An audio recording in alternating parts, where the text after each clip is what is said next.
Vamos a presentar a nuestra siguiente expositora, es la doctora Carolina Aguilar Andrade, que para la ponencia Manejo hemático del paciente médico. La doctora Carolina Aguilar Andrade es médico cirujano por la Universidad Autónoma de Aguascalientes. Tiene una especialidad en hematología por el Centro Nacional 20 de Noviembre ISSSTE. Es certificada por el Consejo Mexicano de Hematología. Tiene una alta especialidad en medicina transfusional del Instituto Nacional de Cancerología, una especialidad en gestión de la salud y bienestar corporativo de la Universidad de Anáhuac y una maestría en dirección y gestión de instituciones de salud de la Universidad de Anáhuac. Actualmente labora en el IMSS Hospital General Regional 1, Dr. Carlos Mac Gregor Sánchez, y en el Instituto Nacional de Cardiología Ignacio Chávez. Muchas gracias por estar aquí, doctora. Gracias a ustedes. ¿Sí me escuchan, verdad? Sí. Ok. Pues, al contrario, gracias a ustedes, a la doctora Xochitl Cota, pues por haberme tomado en cuenta. Para mí es un enorme gusto, después de tantos años, que estuve así como ustedes, pues regresar como ponente, ¿no? Y bueno, vamos a empezar.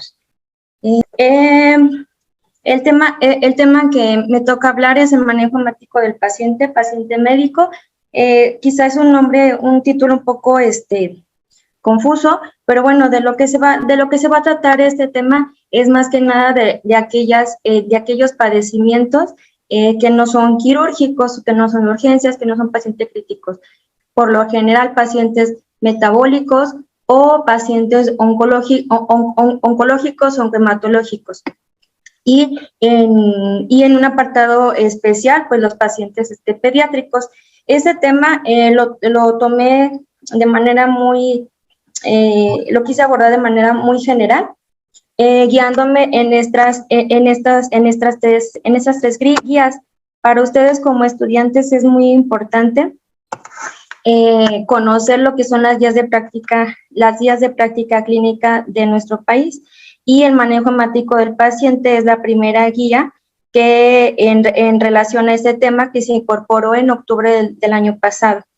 Y sin embargo, si ustedes le dan una revisión, que yo creo que mis compañeros, los otros ponentes ya han hablado al respecto de esta guía, si le dan una revisión, más que nada se enfoca principalmente al paciente quirúrgico.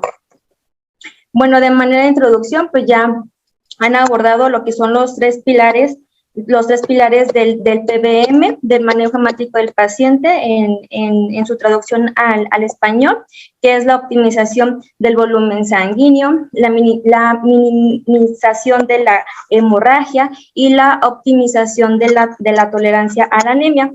Y en específico en este módulo, bueno, lo que nos permitirá es ayudar y orientar pues a tomar decisiones correctas, decisiones clínicas correctas y a la coordinación de la atención médica en el entorno tanto de atención primaria, secundaria y terciaria, en aquellas afecciones médicas o crónicas, sobre todo crónicas, que requieren de la intervención de la hematología y que no son quirúrgicas y tampoco son de urgencias o críticas. Bueno, es muy importante saber cómo tenemos que valorar la terapia transfusional de los pacientes, ya que una deficiencia de esta valoración pues nos va a conducir a una transfusión innecesaria. Como han mencionado los ponentes previos, mientras más conocimientos tengamos sobre la indicación de la transfusión y el impacto que realmente tiene en la sobrevida, evitar la hemorragia, evitar la hipoxia tisular, pues realmente vamos a tomar más decisiones correctas, menos empíricas, y vamos a transfundir pues mucho menos. No significa que le vaciemos todo el banco de sangre, como decía el doctor Vargas al paciente, ¿no? Ya que una transfusión es necesaria, pues va a tener varios efectos sobre la salud y la seguridad del paciente, presentación de errores o eventos adversos, y también implicaciones médico-legales específicamente cuando no se logra o no se omite, que es desafortunadamente es muy frecuente, se omite la firma de la autorización de la transfusión del paciente, ¿no? Que es un tema, sus implicaciones legales que van a abordar el día de mañana. Bueno, la anemia y el uso de esta sangre halogénica pues se asocia pues, a diversas complicaciones que también ya lo van a abordar, y bueno, esto va a tener tanto impacto directo como indirecto en la mortalidad del paciente y sobre todo en la gestión de recursos de los sistemas de salud, porque pues bueno, sabemos que la sangre no es infinita, y necesitamos de la participación activa y de la solidaridad de la población, lo cual pues bueno, sabemos que es muy deficiente. Es por eso que es muy importante y qué bueno que hayan traído este tema a su formación básica como estudiantes de medicina, ya que pues si ustedes le mencionan a cualquier médico especialista o superespecialista del PBM, pues realmente no van a saber de qué le están hablando, ni menos técnicas de recolección o de ahorro de sangre halogénica. Pero bueno, es muy importante que ustedes sean lo que sean en un futuro, médicos generales, especialistas, investigadores, no lo sé, pues tengan el conocimiento de que, bueno, que al menos existe esto, y mientras menos y que ya saben que la mejor transfusión es la que no se realiza. Dentro de los paradigmas que tenemos que cambiar en la medicina, pues es el cambio del concepto en el manejo pues racional de la sangre y sus hemocomponentes, con enfoque al paciente y no al producto o a una cifra de hemoglobina o a una biometría hemática o unos tiempos de coagulación, no, sino es en el contexto del paciente y analizar por qué lo queremos transfundir y los beneficios que vamos a obtener en este paciente, los cuales, pues bueno, como han revisado en diapositivas, en ponencias previas, pues en ocasiones es muy controvertido. Bueno, estos nuevamente son los tres pilares del manejo hemático del paciente. Y ¿por qué son estos? ¿Por qué es importante tener una juiciosa valoración para la indicación de la terapia transfusional? Pues bueno, por diversas causas, las cuales ya las he mencionado, y sobre todo cada vez se vuelve, como toda la medicina, la tecnología, los medicamentos, cada vez se vuelven mucho más difícil económicamente y tecnológicamente adquirir aquellos insumos médicos y sobre todo tecnológicos para asegurar la seguridad del producto. Hablando ya en cuestiones de indicaciones en enfermedades cardiovasculares en un contexto no quirúrgico, bueno, pues vamos a ver que los glóbulos rojos como han revisado, pues hay varias, no hay un consenso global de una cifra de hemoglobina para transfundir. En la guía del CNTEC menciona, según la semaforización, menciona que en caso de isquemia miocárdica, en un evento agudo o un evento cerebral isquémico, pues se recomienda transfundir si la hemoglobina está menor de 7, independientemente de los síntomas que tenga. Obviamente, en una isquemia miocárdica, pues va a tener datos de insuficiencia cardíaca aguda, pero en un EBC, en un EBC isquémico, pues no necesariamente lo va a tener, y si tiene algo cercano, pues van a ser asociados más a alteración por alteración del estado de la conciencia. A otras guías, como en este artículo del JAMA publicado en 2019, nos recomienda que si un paciente está hospitalizado y está asintomático, se sugiere transfundir si la hemoglobina está de 7 a 8, aquí ya es un poquito más elevada un gramo más elevado el umbral para la transfusión. Y en caso de cardiopatía isquémica crónica, pues se recomienda transfundir en un umbral de 8 gramos. Sobre todo si en pacientes están asintomáticos o enfermedad coronaria estable. Esto es muy controvertido porque, pues bueno, si alguien podrá decir, bueno, si está asintomático, pues ¿por qué le vamos a transfundir? Hay algunos estudios que mencionan que se pueden agudizar. Finalmente, bueno, es una cardiopatía isquémica crónica, pero se puede agudizarse los datos de insuficiencia cardíaca secundario a esta cifra de hemoglobina pues baja.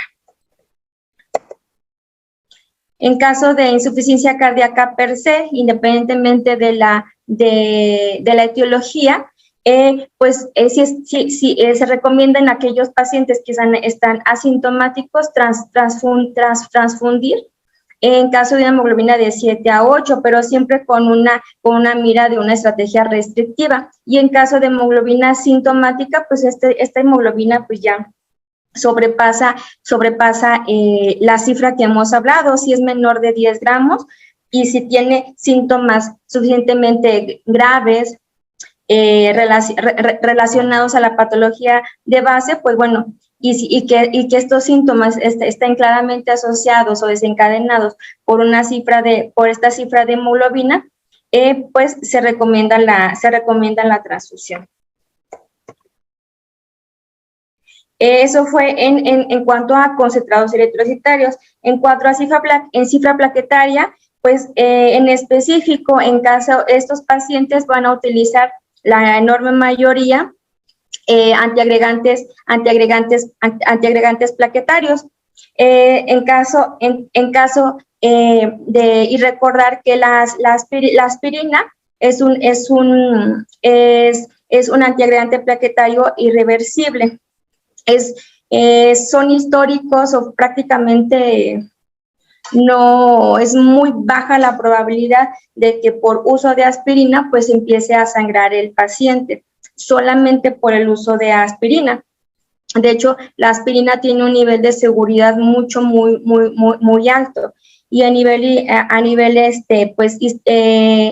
el Carlos MacGregor, está el Hospital del Seguro Social en el que también laboro, pues hay una unidad de investigación de hemostasia y trombosis liderada por el doctor Magluf, y al menos en 20 años de récord histórico, pues solamente en una ocasión se pudo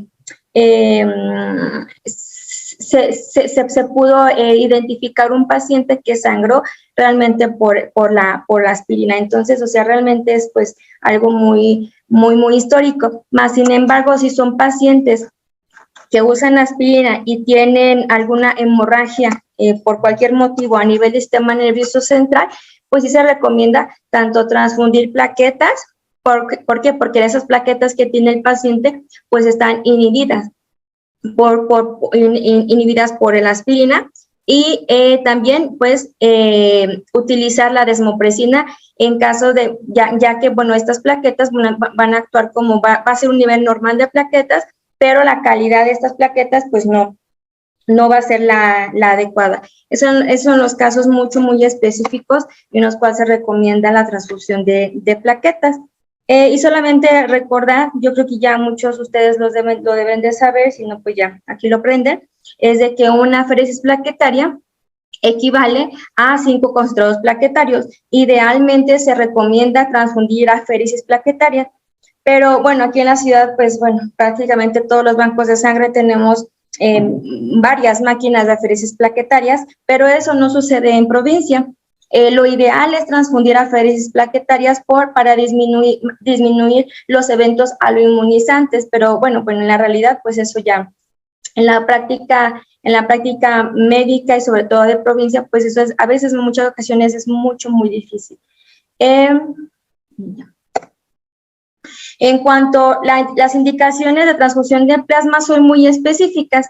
El plasma no se transfunde, eso sí es muy, de una forma, desgraciadamente, aún recurrente, de que lo quieren transfundir en pacientes desnutridos o en pacientes que tienen albúmina baja. Eso no, la albúmina humana, y muchas inmunoglobulinas, IgG, algunos otros tipos de inmunoglobulinas o factores de la coagulación purificados, pues sí, provienen del plasma, pero mediante procesos industrializados y de alta pureza.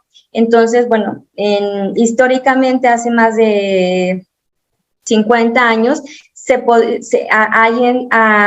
podía transfundir, o bueno, era una indicación, pues no indicación, pero sí una práctica de que se transfundía plasma para incrementar la cifra de albúmina, pero pues obviamente en aquellos tiempos pues no existía estos procesos de purificación, que a esto se le llama hemoderivados. No hay que confundir hemocomponentes con hemoderivados.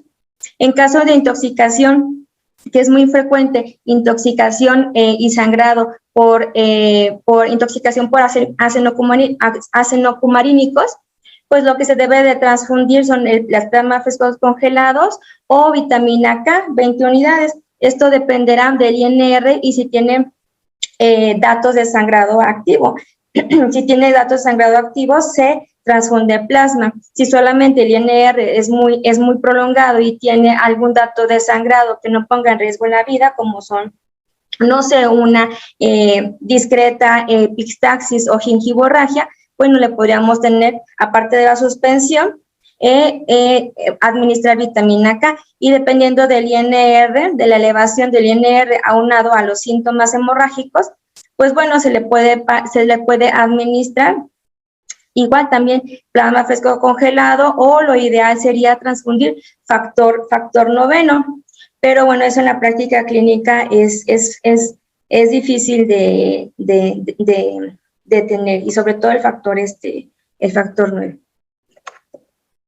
En el caso, ¿quiénes se transfunden crioprecipitados? Crioprecipitados de manera global se transfunden aquellos pacientes que tengan un fibrinógeno menor de 200 miligramos sobre decilitro. Y esto significa que es un concentrado de crioprecipitado. Se llega a alcanzar una cifra de fibrinógeno de 25 miligramos sobre kilo de peso. En caso de un fibrinógeno, una cifra menor, hay que incrementar la administración, la indicación de los concentrados de crioprecipitados a al menos 3 concentrados. En la actualidad y en México existe el concentrado de fibrinógeno. Sin embargo, pues bueno, como todos los hemoderivados, pues es muy costoso, y al menos en el sector salud no está contemplado el concentrado de fibrinógeno. ¿Qué otras cosas se podían transfundir en cuanto a hemocomponentes plasmáticos, como es plasma o crioprecipitado? Pues es el concentrado de complejo protrombínico, pero también tiene sus indicaciones muy específicas, y pues también es muy costoso. En cuanto a los padecimientos oncohematológicos, bueno, la transfusión se considera como apropiada de acuerdo a la semaforización de las guías de la guía de la CENETEC, cuando una hemoglobina es menor de 7. Y bueno, obviamente en algunos la indicación de transfusión se debe de individualizar. En algunos pacientes dependerá de los síntomas asociados y que se relacionen directamente a la cifra de hemoglobina baja, y también al estado funcional en respuesta de transfusiones previas. Sobre todo, bueno, en algunas ocasiones ustedes podrán ver que pacientes oncohematológicos que y sobre todo hematológicos, que se utilizan regímenes mielosupresores pues bastante tóxicos, que ocasionan toxicidad hematológica grado 4, pues aunque le transfundamos 1 o 2 paquetes, la cifra de hemoglobina no va a incrementar, y esto es por el nadir de las citopenias, la toxicidad esperada a la quimioterapia. Y sobre todo esto se ve más en la cuenta de plaquetas. En otros padecimientos que no son hematológicos, que son hematológicos pero no son oncológicos, como son las talasemias, pues bueno, ese es un defecto de la conformación de la hemoglobina, por lo cual pues siempre van a requerir de alta cantidad de transfusión, pero nunca se va a lograr una cifra de hemoglobina normal, porque su hemoglobina que producen pues no es normal, tiene esta alteración en la proteína que conforma la globina, la hemoglobina. En caso de quimioterapias mielosupresoras, bueno, no solamente las leucemias agudas, sobre todo, son quimioterapias bastante tóxicas, ¿no? También los que son las quimioterapias de cáncer de mama, cáncer de colon, cáncer cervicouterino, pues son los pacientes que más se llegan a transfundir. Y en esta parte se recomienda una transfusión. Esta no es esta referencia, es la referencia del artículo del JAMA del 2019, y en esta se recomienda una transfusión si hay una hemoglobina de 7 a 8 en secundaria al uso activo de la quimioterapia mielosupresora. En aquellos pacientes ya en cuidados paliativos, independientemente del origen del cáncer, bueno, pues solamente no existe una cifra. Lo que se busca en estos pacientes es calidad de vida, y esta calidad de vida la tiene que llevar de manera ambulatoria, o sea, en casa.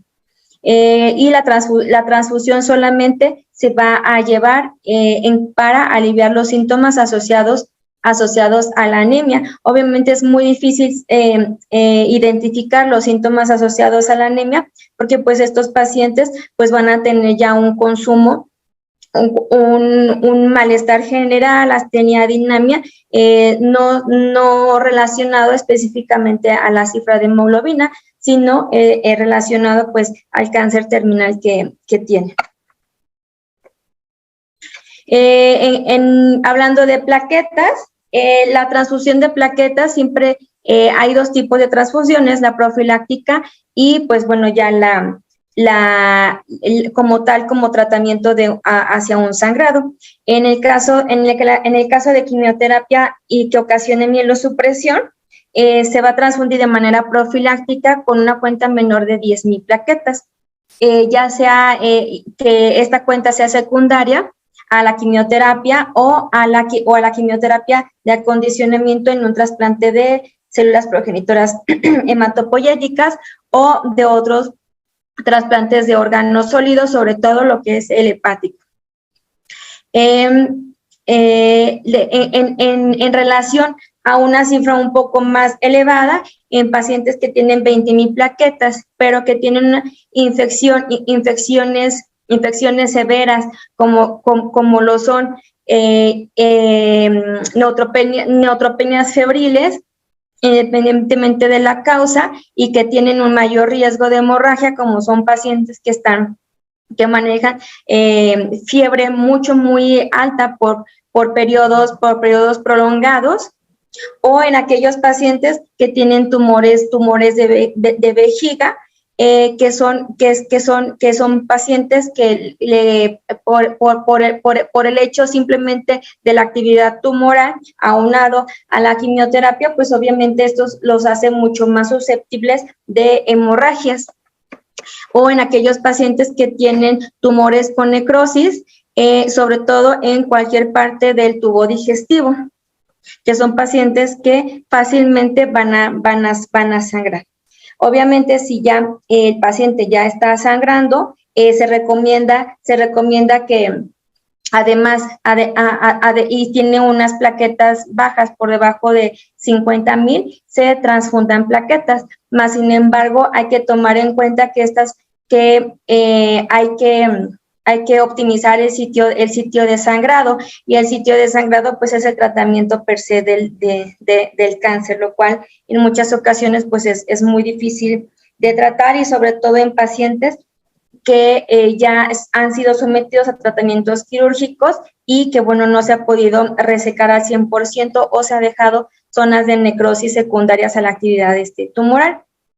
Hay una entidad muy específica, muy frecuente en pacientes jóvenes, como es la leucemia promielocítica aguda, o también conocida como el MAM3.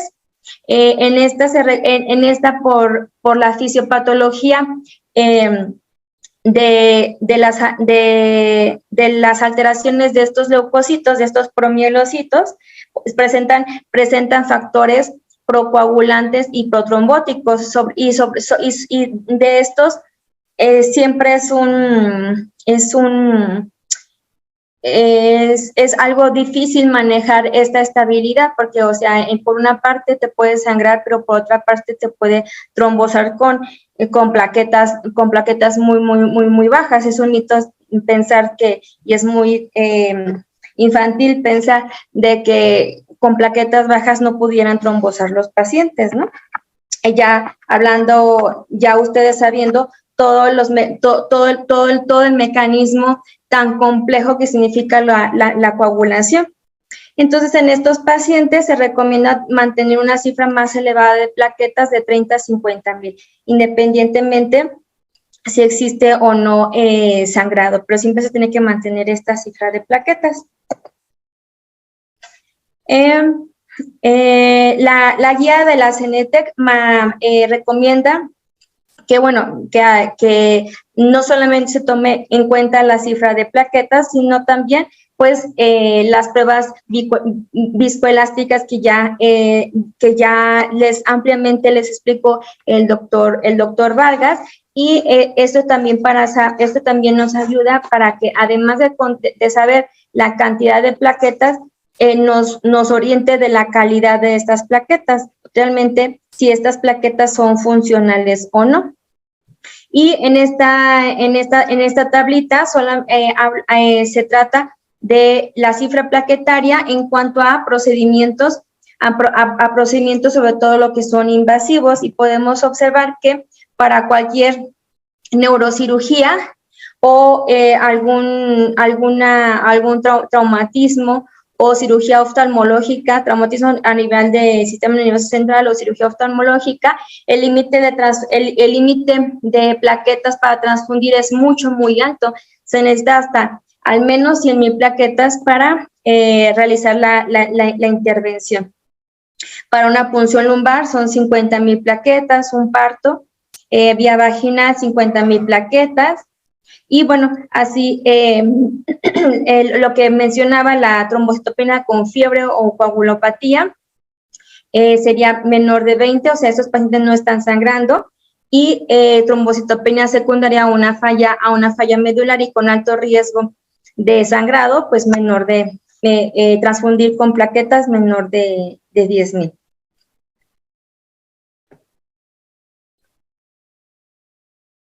En quienes se van a transfundir crioprecipitados, quien se transfunde crioprecipitados son, ¿para qué lo queremos transfundir? Solamente es para incrementar el fibrinógeno. Es solamente para incrementar el fibrinógeno, y en muchas ocasiones pues no vamos a tener disponible el fibrinógeno, pero sí vamos a tener disponible de urgencia el TP, el INR. Y en caso de que el INR esté mayor de 2 y que esté en un contexto que sea que tenga trombocitopenia, que tenga sepsis, neutropenia febril, que esté en el nadir de las citopenias, o que no tenga una respuesta hematológica adecuada, que sea por actividad tumoral, que tenga esta coagulopatía, pues se recomienda transfundir el plasma o plasma fresco congelado, y en caso de fibrinógeno bajo, pues transfundir crioprecipitados. Sobre todo, los pacientes que vamos a transfundir más crioprecipitados son muy específicos, son en entidades como es la leucemia mielocítica, la leucemia promielocítica aguda o M3. Estas son recomendaciones generales para la administración de plasma fresco congelado, de acuerdo a diferentes comités. No pretendo de leérselo, solamente, pues bueno, lo que nos habla es de que en caso de hemorragia graves con INRs prolongados, y sobre todo y con el antecedente de ingesta de inhibidores de la vitamina K, pues hay esa indicación de transfundir. No se recomienda para corregir los tiempos de coagulación sin sangrado. No hay una relación de indicación transfusional, de indicación de la transfusión y corrección en segundos del tiempo de sangrado, ni una relación administración-tiempo. Solamente cuando transfundamos plasmas frescos congelados, lo que habla la literatura es de que vamos a lograr corregir vamos a lograr administrar un 30% de los factores de la coagulación que están en un plasma fresco congelado. En cuanto a indicaciones en pediatría es otro rollo, porque hay la madurez, el ciclo de modificaciones de la cuenta plaquetaria, de la cuenta de eritrocitos y tiempos de coagulación es muy diversa es muy compleja, y sobre todo en los primeros 4 meses de vida. Hay consideraciones muy especiales, como son en cuanto a los glóbulos rojos, pues los valores normales de referencia de hemoglobina, pues van cambiando desde el nacimiento hasta la edad adulta, siendo que en los primeros 4 meses, pues al momento del nacimiento, pues va a haber una cifra de hemoglobina bastante alta. Hablo de 20 gramos sobre decilitro de hemoglobina, lo cual es normal, y en las primeras horas en un paciente de término, sin ninguna enfermedad neonatal, pues esta va a disminuir en las primeras semanas, y es algo normal. En cuanto a la coagulación, la concentración de los factores de la coagulación, específicamente los K dependientes, pues va a variar durante los primeros 6 meses de vida. Son de un 40 a un 50% pues más bajos en el adulto, por lo tanto, pues los tiempos de coagulación van a estar prolongados, y esto es algo normal, y esto es por la inmadurez hepática y la dificultad para glutamizar y adquirir glutamizar los factores de la coagulación, vitamina K dependientes, y también el déficit de vitamina K dependientes del neonato. Por lo tanto, debido a estas diferencias de criterio de transfusión tan diferentes en esta población pediátrica, de manera global se divide en 2, en los menores de 4 meses y en los mayores de 4 meses. Y prácticamente en niños mayores de 4 meses sanos, bueno, sanos me refiero a que no son productos de bajo peso o prematuros, pues ya después de 4 meses las indicaciones son las mismas que en los adultos. En pediatría pues existen fórmulas para todo. Bueno, en medicina existen fórmulas para todo y en pediatría pues obviamente no es una excepción para nada. Esta es la fórmula con la cual se puede administrar de una manera más específica el concentrado de hematíes, y esta fórmula se busca de que el volumen administrado a transfundir al paciente pediátrico pues sea lo menor posible, o muy específicamente a la hemoglobina, a la cifra de hemoglobina meta que queremos lograr.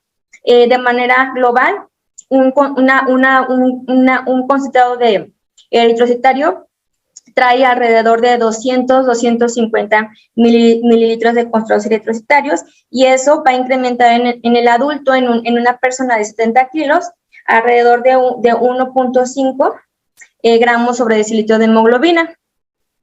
En el caso de aplicar esta fórmula en el paciente pediátrico, pues bueno, con un volumen que está indicado para concentración de hematíes de 10 a 20 mililitros por kilo de peso, de manera global, pues va a incrementar hasta 2 gramos sobre decilitro en el paciente pediátrico, y el ritmo de transfusión es de 2 a 5 mililitros por kilo por hora. Esto es algo difícil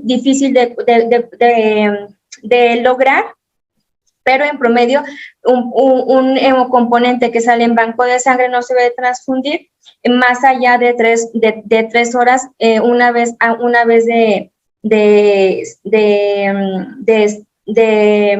sacar de la red fría el hemocomponente.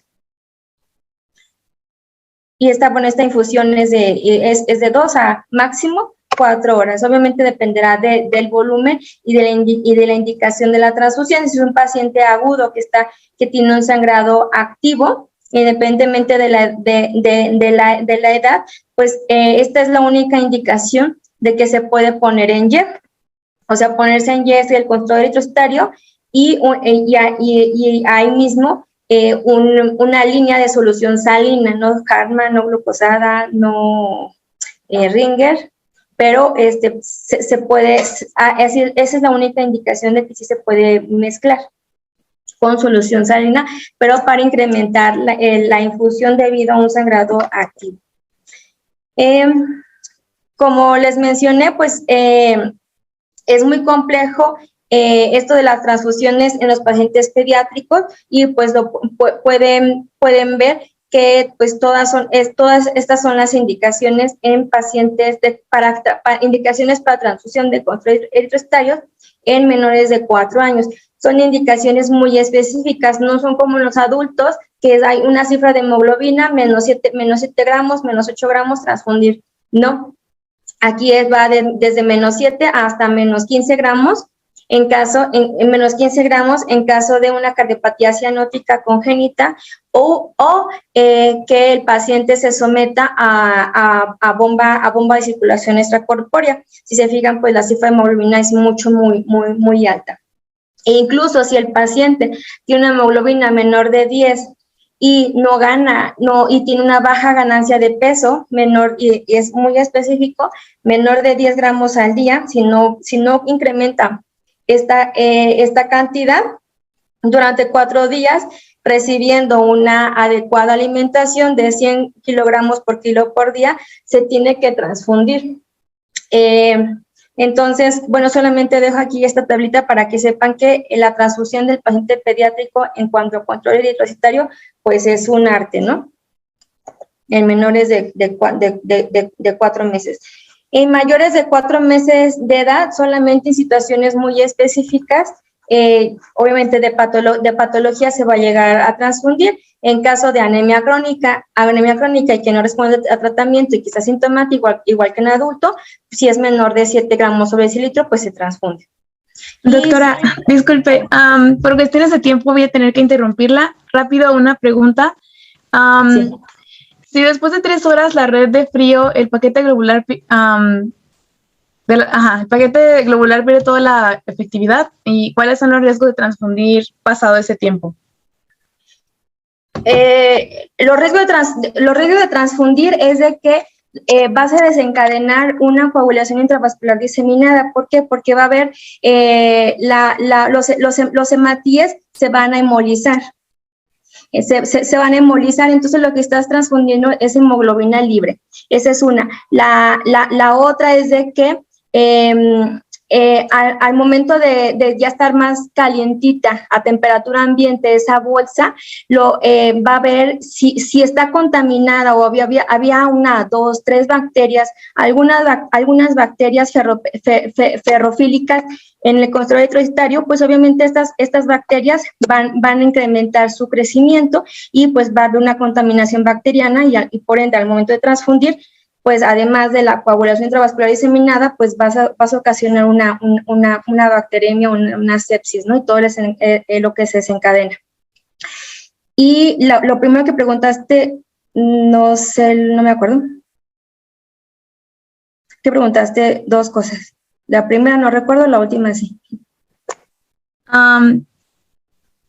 Que si después de 3 horas de estar en el frío, que si pierde toda la efectividad. Después de 3, toda la efectividad, pues sí. No se debe transfundir. 3 horas, nos podemos ir hasta 4 horas. No más de 4 horas. Una vez que te entregan un hemocomponente, no puede haber pasado más de 4 horas entre lo que lo indicas y se termina de transfundir. Perdón, ¿puedo interrumpir? Sí, Cota. Buenos días, doctora. Soy Alejandra Gómez, yo fui la que hizo la pregunta. Lo que pasa, bueno, me quiero explicar, en el internado, sobre todo, pues nosotros somos los encargados de ir por el paquete globular y generalmente el personal de enfermería primero deja que se tempere y lo deja ahí abandonado 1000 horas y a mí me tocó estar en el internado y que lo transfundieran después de como 6 horas y a pesar de eso lo hacían. Entonces, mi pregunta era encaminada a esa, de que cuáles eran los riesgos, que gracias ya me los aclaró, y la efectividad de transfundir ese paquete que realmente, pues en teoría nos decían que se tenía que desechar por el riesgo que era del paciente, pero se sigue haciendo en la práctica clínica. Bueno, mire, o sea, sí es totalmente muy frecuente. Bueno, 6 horas nunca me ha tocado eso, pero bueno, mira, lo primero que tenemos que hacer nosotros como médicos en el Seguro Social, quien hace todo, pues es el médico, ¿no? Entonces, hasta el camillero, quien no hace es el médico. Entonces, bueno, la verdad, lo que tenemos que hacer es siempre preguntarle a la enfermera si podemos subir un paquete. ¿Por qué? Porque si el paciente tiene fiebre, se descanalizó, tiene solamente una vía, tiene un yelco muy pequeño, el paciente no se está bañando, o sea, tenemos que preguntarle siempre, a ver, le voy a subir un paquete eritrocitario, un consultorio eritrocitario, ¿está bien? ¿Por qué? Porque, por ejemplo, los antibióticos se administran para 1 hora. Entonces, si tu paciente tiene meropen, amikacina, tigeciclina, caspofungina, eso es muy común en los pacientes hematológicos.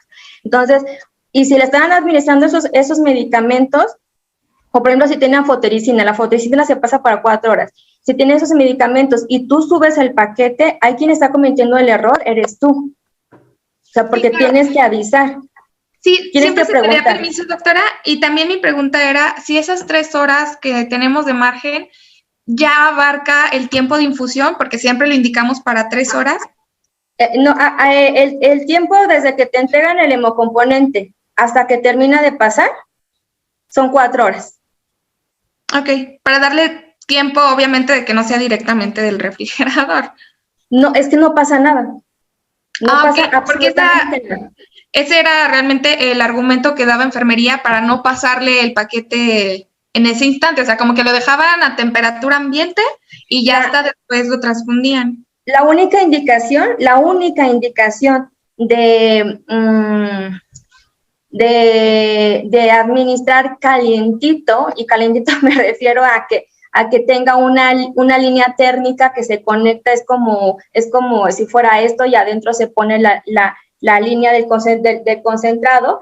Eso es solamente en aquellos pacientes que tengan crioaglutininas o aglutininas frías, que es muy raro y son pacientes obviamente hematológicos. Es la única indicación.